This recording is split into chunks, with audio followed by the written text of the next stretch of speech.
I'm Aini Linjakumpu, a professor of politics of religions and cultures at the University of Lapland, Finland, so far away. And I've studied political dimensions of religions for like 30 years, different perspectives. Earlier, political Islam, terrorism, etc. Past 10, 50 years, issues which are related to today's speak. And so today I will discuss about spiritual violence and its solutions. It's a big theme. It's a big project. I have been involved in this project already 4 years, and I have still 8 years until I'm retired. So I'm going to spend all this time with this. So this is a big project, and I'm in the beginning of that.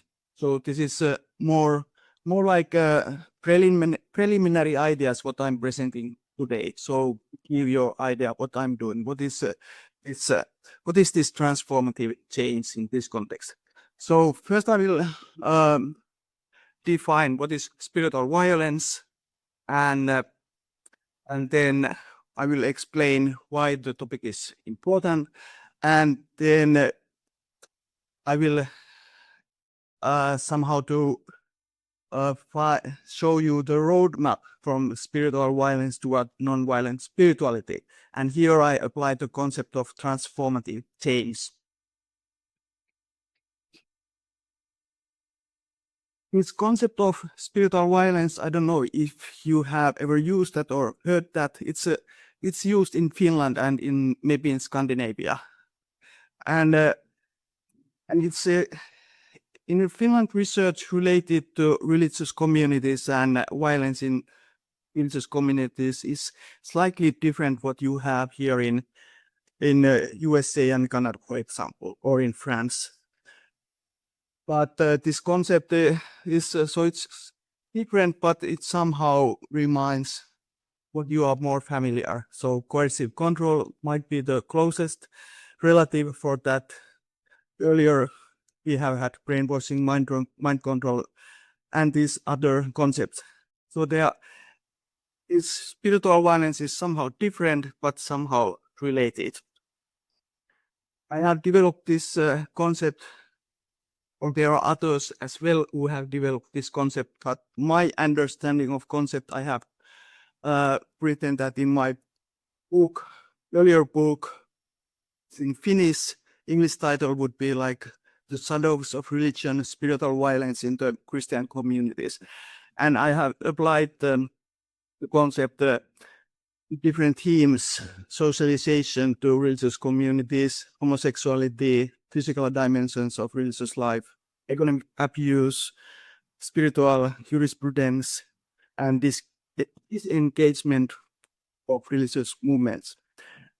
And I have studied Jehovah's Witnesses and conservative Laestadianism, which is the biggest revival movement in Scandinavia. It has also members here in Canada, some of them, but more in USA. Yeah, it has something like 100,000 members worldwide. So it's not big movement, but kind of very interesting, and in Finnish context, very important. So I studied that concept in Finnish context. And in Finland, there have been a lot of discussion, a lot of reports, research related to this. So why the topic is important? Why spiritual violence is important? Or coercive control in the context of religious communities? There are at least these three main reasons. The position of victims. Victims of spiritual violence still have not received sufficient help. For example, therapists, social workers, police, or other civil servants do not recognize the phenomenon properly. Also, legal support for victims is poor. And the second reason why the topic is important is that spiritual violence also harms the communities that practice it. those communities, they don't think in that way because they think that it's just ordinary things what they are doing. They don't think that they are practicing violence. But still, I think that even they don't think in that way. I think that it's a problem also for them in the long run. So it's not wise even for them to practice violence, even though there is functional reasons why it is useful to practice. And the third reason why this issue is important, that the spiritual violence is also very much a public policy issue. In any democracy, it's the state alone that has the legitimate right to use force or violence. But when a religious community uses violence, it's stepping over the line of what is legal and illegal. And it's violating basic human rights. So the rights of religious communities are not unlimited. Yes, freedom of religion is really important, as we know, but it can never come at the expense of someone's right to be free from degrading treatment or equality under the law for their bodily autonomy. So at least these three are reasons why the topic is still important. Okay, I'm speaking about this concept, how we can define it. It's both physical and non-physical violence inflicted by a religious community on its own members. So it's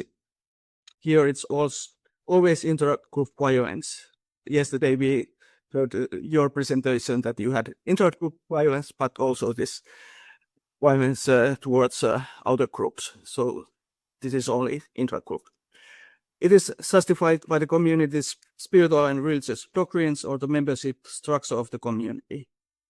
And spiritual violence is difficult to resist to its foundation in divine or spiritual authority. It can have a broad range of long-term effects impacting on individual's autonomy, spiritual agency, and overall future. So it's limiting future possibilities in education, in work, etc. It violates a person's human rights, for example, sexual rights and exercise of religious freedom. So it's limiting concretely different sorts of rights. Impacts of spiritual violence includes also mental health issues like fear, depression, anxiety, trauma. Impacts can be physical, the loss of health or loss of life. And spiritual violence extends usually beyond the individual, often affecting their family and social connections. Also, the consequences of spiritual violence can be long-lasting and intergenerational. So, if we compare this definition to definitions of coercive control, there are similarities, what you can see, but there are maybe some differences. What is not spiritual violence? It's not passing irritation, displeasure, or annoyance. It has always some sort of significant consequences. It's not quarrels between equal parties. There is always a presence of power imbalance. Somebody has more power than others. It's not on all-encompassing form in religious movements. It is normally connected only to certain issues in those movements. And spiritual violence doesn't apply to everyone in religious groups. It is selective. And also some people are more vulnerable to spiritual violence than others. So I'm not trying to define religious movements if they are violent or not, or if they are cults or not. I'm trying to figure out what kind of practices they have. So spiritual violence could be also in kind of within ordinary religious groups, like we have in Finland Lutheran Church. That is 65% of population belongs to that church. It's mostly rather liberal, but there is places, congregations, which are more conservative, more normative, more strict, and there you can find places, people who practice spiritual violence. So I'm not relating this concept to specific groups or movements, communities, but practices which can be found basically in every religious movement. Which affected spiritual violence? Who are the stakeholders here? Of course, there are victims, there are perpetrators, but it's important to remember that it's not only a connection between perpetrators and victims, which is important here. We have to consider also society here. I mentioned that solution actors are the third corner here. Okay, solution actors, they can be like ministries and civil servants, social workers, therapists, schools, police, judiciary, support groups, NGOs, researchers, media, journalists, etc. So everyone which could be involved somehow in this topic. But it's we could say that it's the third corner is society in large. And it's important to have society here. We have to think this issue. It's a societal issue. It's not something between victims and perpetrators. Something 15 religious groups or something so limited. We have to see that it's more. Okay, if we have this kind of huge, complicated problem, how should we deal with that? How would we respond spiritual violence? What is the way to address that? I approached this issue through the theorization of transformative change. It is broad systemic shift of things. It's about kind of envisioning a comprehensive shift from violence to non-violence. I have applied here Susi Moser's theorization of transformative change. There are many others who have studied or developed this concept. I don't know if this concept is to you, but it's very much used. It's being used mostly maybe in environmental issues. So when thinking what should we do with the nature and environment in current world, we need their transformative change. And I have applied this idea to our context. If we would like to have a kind of non-violent spiritual life, we need this kind of big transformative change there.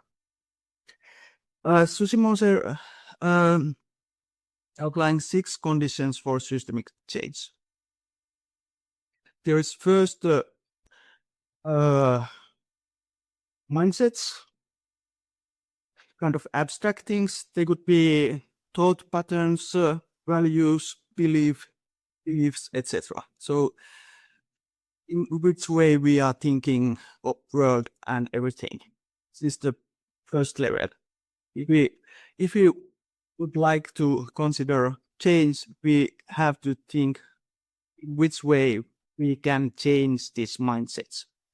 Next level is relationships, connections, and power dynamics. They shape the possibilities for change. They're kind of different two mindsets. And then the next level, they are more concrete. They are policies, practices, resource flows. So if we would like to have transformative change in this kind of context or any context where we would like to have major change, this is Moses's understanding how it would be done. This is very shortly said, but it's basic idea. I show some of those themes what would be included there. I'm not going detail there, but you can see a little bit what they can, what kinds of questions could be asked and what kind of themes could be included in these different levels. Mindsets, they are related to mostly these theological dimensions, values behind this kind of thinking, etc. You can ask what kinds of mindsets are needed to even approach the problem of spiritual violence and to find potential solutions. Relationships and connections. Figure out which are relevant actors in these issues, not only these spiritual actors, but also societal actors, and how can we identify those actors, and what kind of what are those different relations that we could be find. Power dynamics, and what could be the practices, procedures, resource flows here. Some examples. Okay, based on these theoretical framings, my preliminary research question has been, under what conditions is transformative change possible in addressing spiritual violence, and what might be that change look like? And I have recognized, at this point, I have recognized these 5 different themes or dimensions, and I tell something about them now more. So recognizing errors. The starting point for transformative change regarding spiritual violence is to recognize that such a phenomenon exists in the first place. As we have discussed here also in this conference, it's not that easy to do even that. Recognition of spiritual violence can be carried out by researchers, media, civil society actors, members or former members of religious movements, and others. It can take form of research reports, news stories, personal testimonies, etc. So we need information, understanding, knowledge about the phenomena. Recognition also requires acknowledgement. Awareness of spiritual violence is not enough. Key actors must also acknowledge the problematic nature of the phenomenon, its consequences, and the need for change. So religious movements, they have to acknowledge any dimension of spiritual violence within their practices, but at the same time, also broader society should recognize the issue. So not only religious communities, but broader society, including politics, legal system, police, education, etc. They also need to recognize that there is this kind of problem. Taking responsibility is part of acknowledgement process. Those who have perpetrated spiritual violence should take responsibility for their actions. But here also, societal actors should be responsible for addressing the consequences of spiritual violence as well for its prevention, even though they haven't practiced spiritual violence themselves. So recognition and acknowledgement is kind of a starting point for transformative change. It's a mental shift from situation where spiritual violence remains hidden and invisible in society. Recognition and acknowledgement thus create the condition for other dimension of transformation. But these steps should be done. We have this information, a lot of information about the phenomenon. We know the phenomenon quite well. We have this understanding. And this is basic for this recognition and acknowledgement. Supporting victims. Spiritual violence at its core primarily affects its targets, the individuals who have directly experienced harm or their loved ones. And this is the issue what is discussed mostly also here in this conference. So I keep this short. Couple of main points here. Victims of violence cannot be left without support, and victims' experience and suffering must be taken seriously by religious communities themselves, as well as society at large. This is what is known quite well, and we have a lot of different support for victims, but as said, it's not enough. Internal development. This approach emphasizes that in addressing spiritual violence, religious communities must be willing to undergo internal change and development. We must learn from past mistakes and theological understanding what has done wrongly. But also we need to assess the current situation. We need to make self-reflection of social dynamics and theology of own community. We need to re-evaluate theological doctrines, what's non-violence, what is non-violent theology or non-violent religious doctrines. So this is central part of transformative change, and it is the most challenging part, as you know. Religious communities, they don't want to change themselves. They don't want to change their religious understanding or their identity, because it's their core. But if we want to solve this kind of problem, it should be done somehow, at least. So religious communities should commit somehow this process of reflecting what they are doing, what is their theology, what is their practices.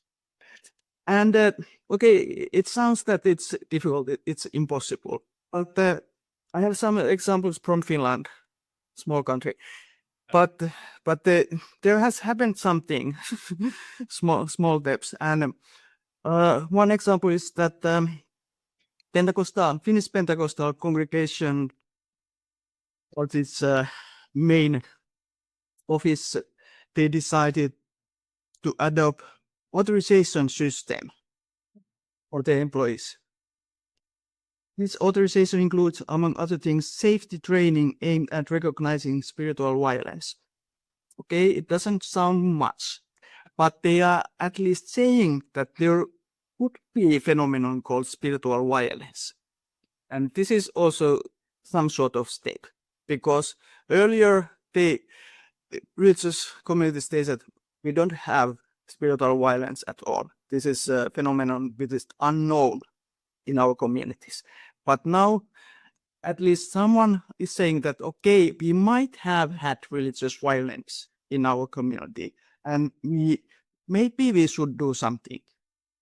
So this is kind of a small but still important step towards something. There's on the right there is a Finnish text, but it's about webinar, where they open webinar to Pentecostal congregations and members dealing with the issue, and they also invited one ex-member who has been very important in addressing this issue in media, etc. They invited that person their own internal webinar to discuss about the issue. Okay, I think it was quite nice. And in Tampere region, which is the second biggest region in Finland, or maybe the most Tampere congregations, different sorts of congregations, they made a statement of safe congregation last year, including not only this Lutheran church, this majority church, but also this charismatic Pentecostal congregations. And there they said many things, but they said also, we do not tolerate mental or spiritual violence. So this is also articulation of problem, trying to do something. In those places where it's not done before.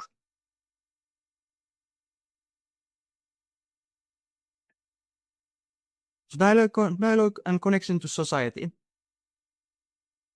As mentioned, churches, religious movements are not separate from society. They have societal responsibility.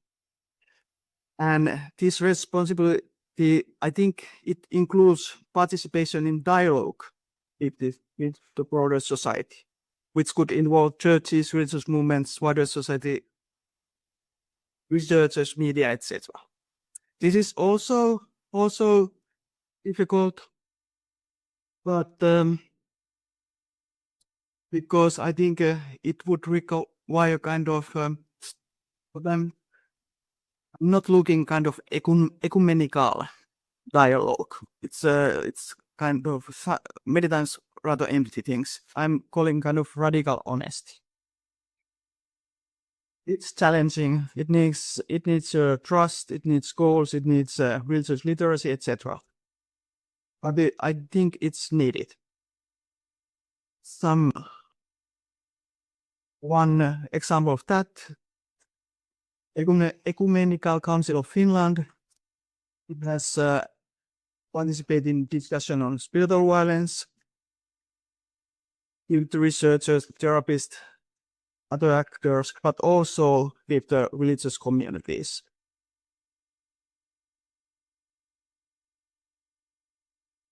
So at least there are happy attempts to create this kind of dialogue, even though it's also very, very complicated to have dialogue about difficult themes. Structural development. Spiritual violence is a structural or systemic problem, as mentioned. It means that it needs structural and systemic solutions. Kind of examples we could have here. One of the main areas is legislative initiatives. In Finland, there have been discussion about criminalizing practice of coercive control. This process is still in the beginning, and it's primarily address domestic violence. But there have been also effort to include coercive control related to spiritual abuse within the scope of this law. Let's see what's going on, what's going to happen. But there is a possibility to include that. And that would be a kind of important step. And second example is to attempt to ban the conversion therapy. There was a this spring, it was accepted in citizens initiative about this. And this is a beginning of official legislative preparation. So maybe in 3-4 years time, this ban will be in Finland. And this is also kind of important step. We need new structures and practices, and here is one example: non-violent childhood proposal or action plan initiated the Minister of Social Affairs and Health. And the first time in such a context, the rights of the child with religious communities were also addressed.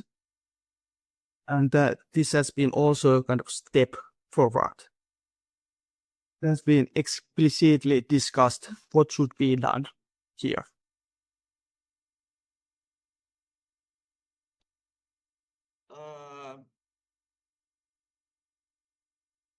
This is me and my colleague, we made proposal to church, this Finnish Lutheran church, about the solution for the spiritual violence. We made a report about the phenomenon. We made a proposal what should be done at the local level, at the national level, etc. It's COVID epidemic came after that, so it stopped the process a little bit. But I'm slightly optimistic that something will be done based on this our report. And if you are looking for transformative change, also promotion of education is important. So education at the higher level, at the university level. So normally, so far the topics of violence, they have been absent in curricula of education at every level, but currently there are here and there are something in the process for police, social workers, pastors, deacons, nurses. At least they have something in their curricula. So that's also a step somewhere. At our university, we have this new course related to research and cultural competencies in working life, and we have also the thing skills of violence. Yeah. Okay. Concluding remarks. Spiritual violence is a complex, systemic issue embedded in religious and social structures. And here I have argued that addressing the problem requires some sort of comprehensive approach. And I provided some examples from Finland. These examples, they may not seem big or remarkable, but it is important to remember that those things wouldn't happen like 10 years ago. They have taken place during last 5 or 6 or 7 years. So something has happened in Finland, but I think something is happening also worldwide. I mean, earlier, these kind of things wouldn't be possible, but now they are somehow possible. And also this discourse has changed in this context. So this is a very challenging utopian process maybe, but maybe not possible. Thank you.